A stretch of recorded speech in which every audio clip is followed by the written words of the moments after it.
Olá, eu sou Ivan Lima e eu vou te contar tudo sobre o Império e suas principais curiosidades. O Império Mongol, um dos maiores da história quando pensamos em extensões de terras.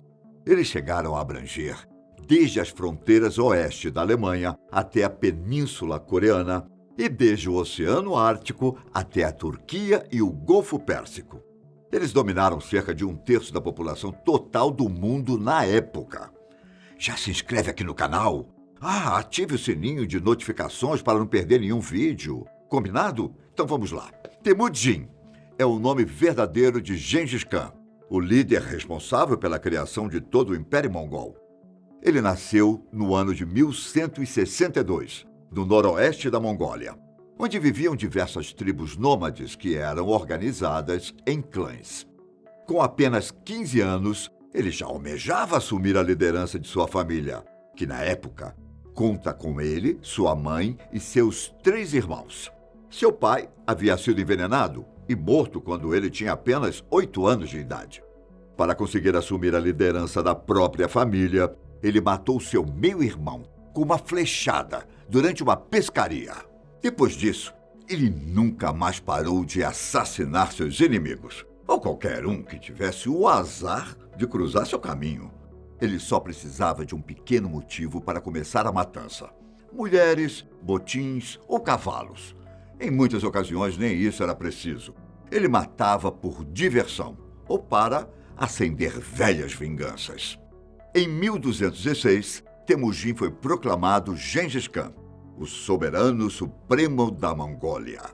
E como antes, ele continuou a usar estratégias de guerra e política para conseguir unificar as numerosas tribos nômades que habitavam a região, sempre se juntando com aqueles que tinham os mesmos costumes e que falassem as mesmas línguas. Após conseguir unificar toda a Mongólia, o primeiro alvo do líder foi a China. O ano era 1215. Jeondu, capital do Império de Jin, caía na segunda tentativa de invasão pelos mongóis. Com um exército hábil e totalmente organizado e disciplinado, ele conseguiu atravessar a Grande Muralha, com mais de 12 metros de altura. Nem mesmo as chuvas de setas atiradas pelos mais de 1.000 guerreiros do alto das torres conseguiu segurar a fúria dos mongóis. Quem não fugiu quando teve a oportunidade se arrependeu. A cidade, que atualmente é conhecida como Pequim, foi saqueada e completamente destruída. Os habitantes que não foram mortos acabaram escravizados. Em 72 anos de vida, o líder comandou o maior império em extensão que um único homem já conquistou até agora. Quando foram unificados, eles eram dispersos geograficamente e não possuíam escrita, além de não ter conhecimento da agricultura, e eram pouco civilizados, até mesmo para os padrões da época. Eles não tomavam banho, comiam carne crua e viviam infestados de piolhos. Durante as guerras eram completamente impiedosos, matando os homens com uma crueldade ímpar. Sequestravam suas mulheres e escravizavam seus filhos. Mas claro que não foi só do terror e do medo que o Império de Gengis Khan foi construído. Ele era um líder carismático e com um grande senso de justiça, aos modos culturais deles, é claro. Os guerreiros mais valentes eram sempre recompensados com posições de poder em suas tropas. No entanto, os traidores eram castigados severamente, com a morte. O líder faleceu em 1227, no nordeste da China. As causas são desconhecidas, mas especulação acerca disso é o que não falta. Desde malária até ferimentos provocados por uma queda de cavalo. Sua morte não chegou a ser um alívio para os seus opositores, já que nem isso conseguiu colocar fim às conquistas militares que ele havia começado. Tolui, seu filho mais novo, assumiu seu posto de líder. E 2 anos mais tarde, Ogodai, seu terceiro filho, ascendeu ao trono. A última história que se tem de Gengis Khan após sua morte, é sobre o seu local de sepultamento. Seu último pedido foi para que fosse enterrado na região onde nasceu, e toda a história em torno disso se tornou uma grande lenda.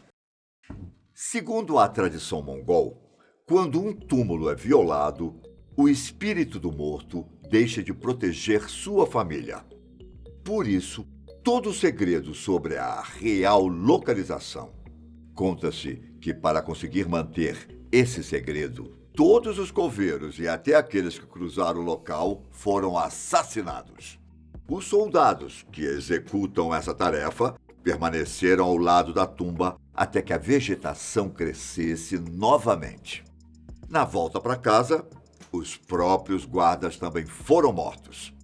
Essa história é contada em detalhes no livro A História Secreta dos Mongóis, uma compilação de histórias sobre a vida do líder, que foi escrito por um conhecido dele logo após sua morte. O segredo conseguiu se manter preservado por incríveis 8 séculos. Em 2001, um grupo de arqueólogos americanos anunciou a descoberta de 20 túmulos de pedra a 321 quilômetros da capital da República Popular da Mongólia. Como a região é muito próxima de onde Gengis Khan teria nascido, há grandes hipóteses de que ele realmente esteja enterrado no local.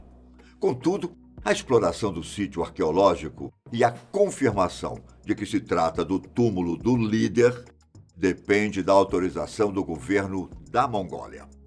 Bom, voltando para a história. Após a morte e a sucessão de seus filhos ao poder, o Império continuou expandindo ainda mais seu território pela Ásia muçulmana e pela Europa cristã. Os principados russos foram aniquilados em 1238 e a cidade de Kiev foi rendida 2 anos depois. Ainda naquele ano, eles atacaram a Polônia e a Hungria. Após isso, no ano de 1258, as tropas conseguiram derrubar Bagdá e até o final do século XIII, os avanços continuaram prosseguindo, principalmente pela China e pelo Sudeste Asiático. Apesar das rápidas conquistas, os mongóis não conseguiram se manter em uma unidade e acabaram se dividindo em reinos, fazendo com que o império chegasse ao fim.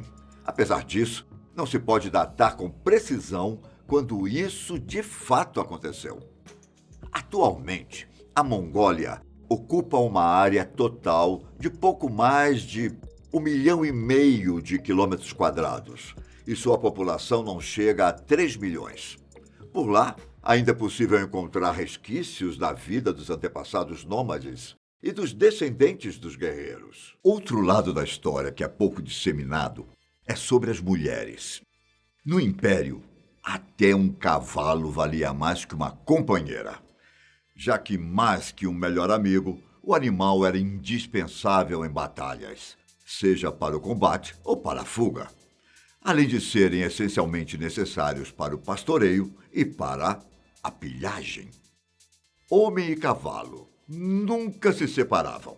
Já as mulheres eram deixadas para trás, nos acampamentos, enquanto os guerreiros passavam longos períodos na batalha ou na caça. Perder uma mulher para uma tribo vizinha era algo bastante comum, assim como arrumar outra. Os casamentos eram geralmente acertados pelos pais, quando os noivos ainda eram crianças.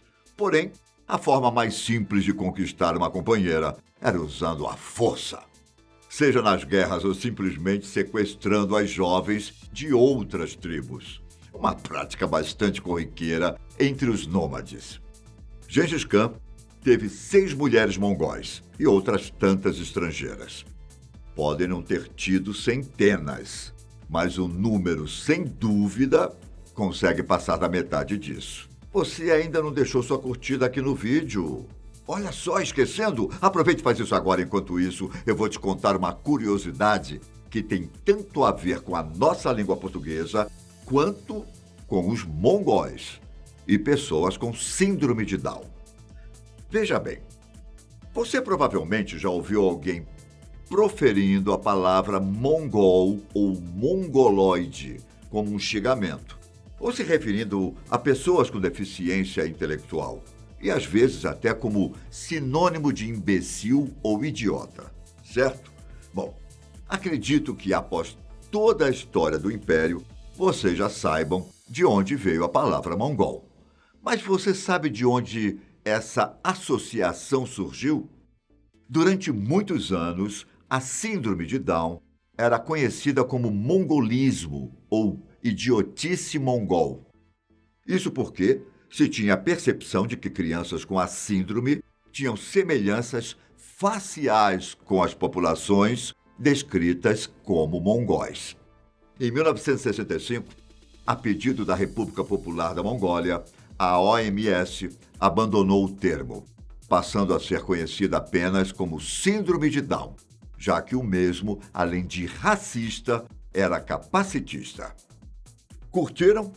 Comentem aqui embaixo. Não esqueçam de dar o like e de se inscrever no canal e ativar o sininho. Fechado? Eu vou ficando por aqui, um forte abraço e até o próximo vídeo. Tchau!